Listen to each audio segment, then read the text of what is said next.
Welcome to the age of where stories break, where rules break, where everything has no fixed rules. Novels, no fixed rules, no meanings, no beginning, no ending. Everything is allowed. A age where is full of chaos, contradictions, and confusions. Everything is allowed. Welcome to the age of postmodern age, where the pure experiment is there and you just can't do anything. When modernism asks the question, do you have the meaning of life? Postmodernism says, do even the meaning exist? No. And yes, if you want JRF, remember this isn't just a syllabus, it is a pure playground for Ambati Eco, Salman Rushdie, Samuel Beckett, Harold Pinter, and these are the pure love, and UGC net love this age. So let's get started to unlock all the mysteries and all the contradictions of this age. Welcome to the postmodernism age, and we are going to cover everything. So without any delay, let's get started. So, the very first thing we are going to talk about the historical background of postmodern age. Now, what was the world before postmodernism? So, understanding the postmodern age exactly, we have to understand that why it has been called postmodern. So, before 1945, literature believed in what? Order, that every work has to be in order, every novel meaning, it should contain some meaning and it should have some structure. That was the belief of modernist people, right? T.S. Eliot, Joyce, Woolf believed that the world was broken but it could still be understood. Now what happens after the world war and everything was structured, but after that it was destructured, it was decentralized, it was disillusioned, it had all the cell shock. Now, what happened? If you talk about T.S. Eliot, he searched for order through tradition. Virginia Woolf explored consciousness as the truth. James Joyce used structure as a mythic parallel. So, but after 1945, what happened? Belief collapsed. People no longer thought that meaning could be found. Now, why? Because there is a war. There is war, there is no trust. Every due to industrialization, you can see all the migration which is happening. Now you cannot trust. The world was not merely broken, it was shattered beyond repair. Now you cannot just repair things by writing, right? Because it was so badly disrupted by the war, and that is why it was happening. So this brokenness births postmodernism, but after that 1945 the world was just not broken, it was shattered. That was I explained. Now when you talk about the world war ends in 1945, that was the great shock to the whole world. What? It was a great shock to the whole world, and this is the real beginning of the postmodern age. So see, before understanding any particular age, you have to understand what are the historical background, what is the characteristics of that particular age, what is the literary characteristics, how many movements happen to and that belong to the particular age. Then you will understand about that novel and drama and poet and poetries. But what happens when you talk on the YouTube, they just summarize something and they'll just say, okay, this is the post. No, it is not just. If you cannot summarize somebody's life experience in a 10-minute video. You cannot do that, right? Explaining some work and explaining something that is not, you have to go into depth with it. Anybody can make you explain the novel and drama and poetry, but why this type of novel and drama and poetry came in? Because these are the things that happened in the background, right? Why your mood sometime it is upset? Why? It is not that your mood is always bad, but there might be some situations, there might be some background that made your mood bad. So for understanding your present scenario, you have to understand what already had been in past, right? So what happened? Cities were flattened, families were disappeared of shock. Gas chambers were revealed and nations were traumatized. Why? Because the two atomic bombs dropped on Hiroshima and Nagasaki. This is the main thing, that the shock happened and why people were flattened. And for the very first time in the human history, one button could destroy an entire city. Now you would be saying why we are studying science, because everything is interconnected. If you will not understand the situations, you won't be able to why people were experiencing such things, and then they could write in their novel their story, and that what it emphasizes, right? So the Hiroshima and the Nagasaki bombings changed psychology forever, and people realized that science does not save us. What happens? It kills us. Progress is what dangerous. People in when you talk about the Victorian age, they were talking about that. Yes, it is the thing that industrialization is happening, machines are happening, and people are talking a lot about it, and they were moving it. So they were thinking they were the in progressing nature, but no, it was not. Human beings are unpredictable. Holocaust revealed millions were dead, Europe economically destroyed, and humanity lost in science, religion, politics, and progress. If you talk about what was the literary impact, the loss in faith, rationality, distrust towards institution, they were questioning the idea of truth, how this is particularly the truth. Rise of absurdity, chaos, and fragmentation. Everything became uncertain, and that what postmodernism is all about, literature of uncertainty. And writers began asking, if humans can do this, what is the meaning of civilization, right? And this question becomes the heart of postmodern literature, and that is why if you will see all the writings of the postmodern age, you will have see the glimpses of all these things, right? Now the real thing begins. The Cold War begins. After the war, the world divided into two superpowers, that is the USA, that is the capitalist West, and the USSR, that is the Soviet Union, right? And now people lived under the fear of the nuclear war. Like, Britain had already lost its power. Now the UK is in power, right? So children in school did nuclear drills, missiles were being built, and everyone thought that world could end at any moment. So now what did this do to literature? Like, okay, now everything has been happening. Now what did this do to literature? It created an atmosphere of paranoia. Characters of postmodern always are always watching, being watched, and imagining conspiracy, because that was the moment, that was the heat of the moment, and that was the time that it was required, right? Now, and that begins the themes like surveillance, like everybody, so you are being watched. You are being watched anytime you can have come under the nuclear power. Control was there, reality versus propaganda was there, distrust of political system. So now what happened? Peoples lived with the fear of nuclear attack, espionage, suspicion, surveillance, conspiracy, and that is why postmodern novels feels paranoid. You will never have understanding what the characters are doing, why characters are behaving like that, why they feel that every time they are being watched, right? So Thomas Pynchon becomes the master of paranoia. Characters don't know who is controlling them, who is watching, is it real or imagined.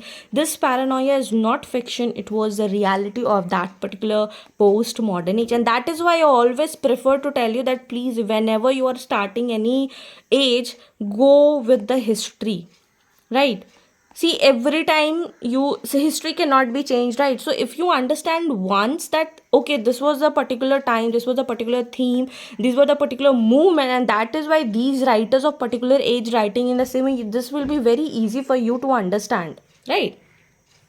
Now what happens? The rise of mass media and technology. This is the time of 1950s and 1970s. Now television enters home, and when the television enters home, the advertisements market exploded. Hollywood became the global new news start shaping the world, like computer, internet, digital age. Now we are in 21st century and we have the access of all the internet, on our fingertips. And that was a period that was just started. So people started consuming images and not reality. Now in the 21st century, we know what is real and what is not.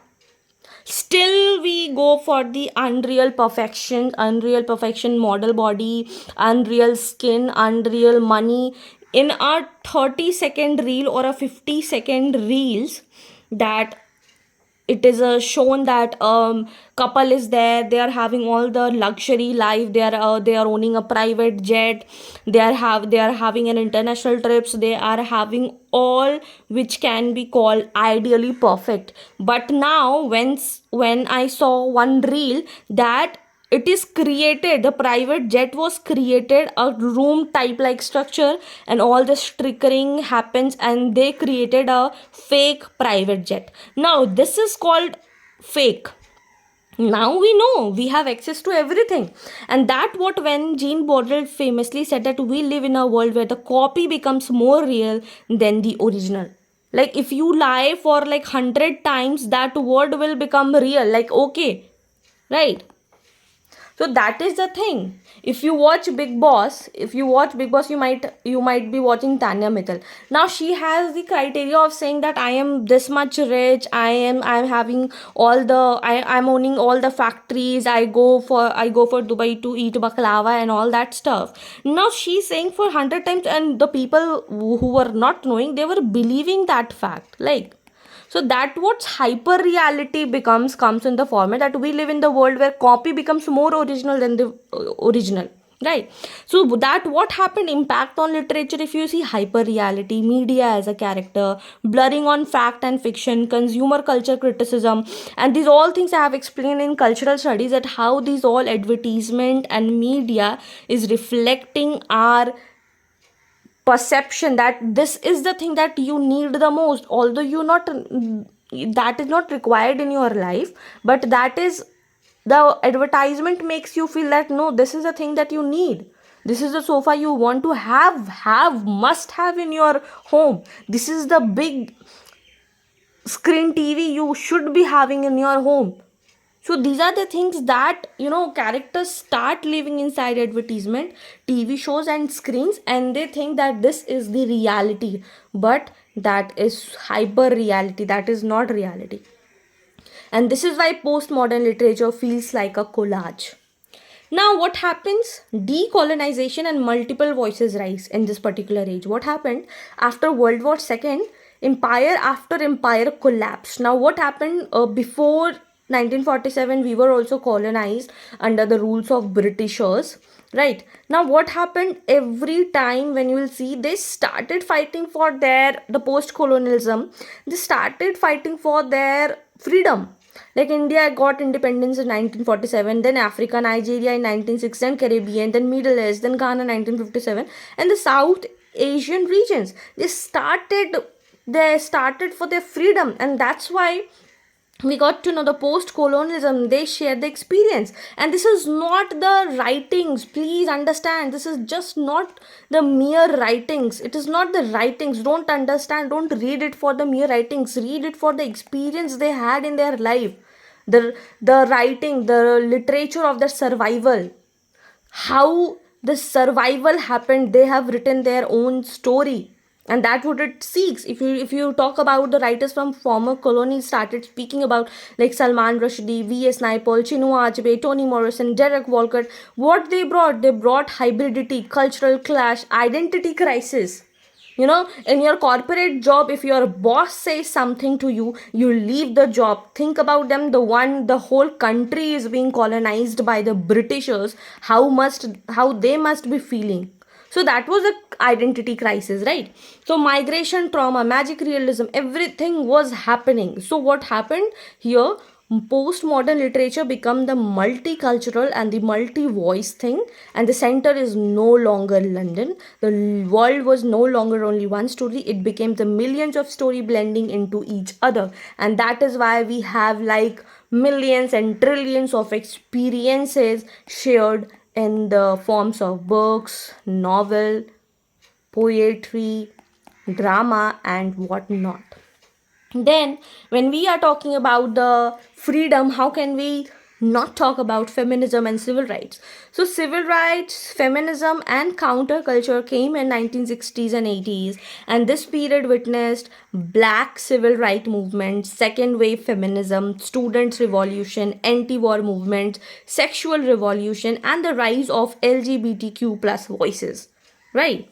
So, what was the second wave feminism? This was the women questioned about the marriage, domesticity, male authority, and the one who are having the sexual controls. So, they are talking in the form of novels, they are talking in the form of books, they are talking in the forms of poetry, they are talking in the form of criticism, and they are expressing, they are confronting themselves in the form of writing. And that's what we say, that postmodern age is not just about the age, it's the whole way of life.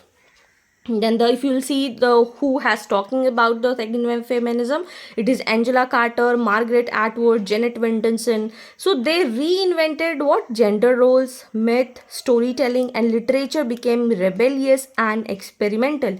Early before the second wave feminism or the feminism or the postmodern age, women were not allowed. Women were not even allowed to write the things. Now they are coming in the scene. Now they are coming in the scene and they're telling that they have become rebellious. Now not a man can experience what a female or a woman is experiencing. You can not tell a story from third point of view perspective, third person perspective. Your view should be yours, right? Then came the civil rights movements in USA. Black literature flourished. Toni Morrison, Maya Angelou, James Baldwin, and themes enter literature like racial trauma, memory, inherited violence. So these are the basic themes that you will be witnessing in all the postmodern age of all the entire world or the entire history of the countries, that you will be seeing these particular themes are coming again and again. Then the counterculture youth revolt, the 1960s saw the anti-war protest, rock culture, hippie movement, anti-establishment beliefs. This create literature that challenged what? They challenged the authority, tradition, capitalism, moral forms. And that is why postmodernism is rebellious, ironic, playful. And writer questioned what? They question the gender roles, power structure, what is patriarchy, racism, sexual norms, class system. So they now are being questioning each and everything which are not seeming justifiable, and they are questioning everything. So, the postmodern literature embraces marginal voices, not just elite British ones, but the real ones. Now, it was the end of grand narratives, like the French theorist Jean-Francois Lyotard declared that the postmodern condition is the end of the grand narratives. It is the end of all the grand narratives. It means no more absolute truth, no more universal story, no more one size fits all philosophy. Like every individual in the entire world is different. Nobody can fit in somebody's other stories, right? So that what it says, that people realize that every truth depends on the teller, how you are portraying the story, right? Every story has bias and every narrative has the multiple version. Now the single story have the multiple version stories. What does that mean? This means earlier age believed in the big universal ideas, like everybody had the same ideas. Why? Suppose the whole country is being colonized, what will be the one motive? The one motive will be freedom, right? Now since we have already got the freedom, we are thinking about the progress, right? We are thinking about the multiple culture. So earlier age believed progress, rationality, nationalism, religion, science, this was the only main concern. But now postmodernism says no story is universal, truth depends on the perspective, right? So it impacted what? Literary impacts, narrators, unreliable stories, fragmented timelines, story inside stories, metafiction, and truth becomes subjective, right? Then the main core of the postmodern age is the existentialism, absurdism, and then comes the postmodernism. Existentialists like Sartre and Camus influence the world. They say life is meaningless and humans search for meaning. And that's how the meditation and the introspection, words like that, aestheticism, and so many things are coming, that life is meaningless. Right. And the absurd is, like Beckett added, there is no meaning at all. That's a joke. And this led, and this particular criteria, this particular notion of the famous writers and critics led to the meaninglessness, dark humor, characters waiting for nothing in the work, Waiting for Godot by Samuel Beckett. Circular plots came in the scenario. Like now, these will be the themes of the postmodern age workers, right? So postmodern literature adapts this mood into fiction. World War II made people question the meaning of life, and what they gave existentialism and absurdism. That life has no meaning. We create it by anything. If you are a student, you are creating your life by studying. If you are a creator, you are creating content and you are giving your life. If you are a businessman, you are adding something to your business. If you are a model, you are trying modeling. So that's how you are creating the meaning. Life has no meaning to it, right? Life is chaotic and meaning is impossible. And that all most of the people run behind that. They set a particular goal and they keep on struggling that I have to clear this particular goal, and they create meaning out of it, right? So postmodernism absorbed these ideas, added humor, irony, and play, and this is why even serious issues are treated comically in the postmodern text. And this is very important. You have to understand this. Like a lot of things that has had a very serious issues, but they are treated comically, right? Now we'll be talking about the capitalism and the consumer society. Post 1950s Britain and USA saw what? Shopping malls, fast food, advertising, celebrity culture, plastic lifestyle. You all are witnessing this, isn't it? You all are witnessing these all things. People became consumers more than the citizens. Identify became a product. Don DeLillo captures this beautifully. He says characters in postmodern literature often seek meaning in what? Brands, live through advertisements, and lose individuality, fear death, yet escape in consumption. Like they are fearing the very reality of life, that's death, but still find themselves in consumption. ये भी खरीद लेते हैं, वो भी खरीद लेते हैं. Let's buy this, let's buy that, let's buy that also. Can we buy this? If you will buy this, we'll become more rich. So we are becoming the entity of this consumption, right? This shapes postmodern themes like this. Now, this is the basic story, and this is not story, I guess, this is the reality of everybody. If I'm wrong, do let me know in the comment section whether I'm wrong or right, that we are becoming, चाहते हैं या ना चाहते हुए, whether we want it or not, but we are becoming we have started living through advertisement and seeking meaning in brands and living in consumption. If I am wrong, do let me know in the comment section, right? And now these shapes postmodern themes like simulation, identify fragmentation, commodification. People were buying happiness. Postmodern responded like characters confused by too many choices. Like we have so many brands for a lipstick. We have so many brands for designer bags. We have so many brands for eating chocolates.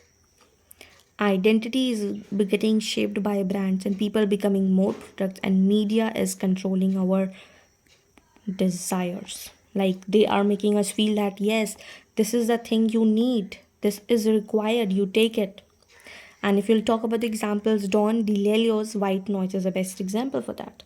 Now, what happened about the post-World War writers who shaped the age? So even the historical background mention these names. Samuel Beckett, if you talk about the absurdity, Thomas Pynchon, Chaos and Paranoia, Don DeLillo, that is the media world, Angela Carter, if you talk about feminism, Salman Rushdie, post-colonial, magic realism, and Toni Morrison is the memory and the trauma. So their style comes from the background. It was not just creativity. That what I'm trying to explain you, that when you are reading certain age, postmodern age, it is not that we somebody is creating out of their head. No, it was a very reality of that particular age, right? Now, why literature became fragmented? Very important point. Please note it down in your copies, right? Because the world itself became fragmented, broken politics, broken identities, broken faith. Faith is lost after the nuclear war.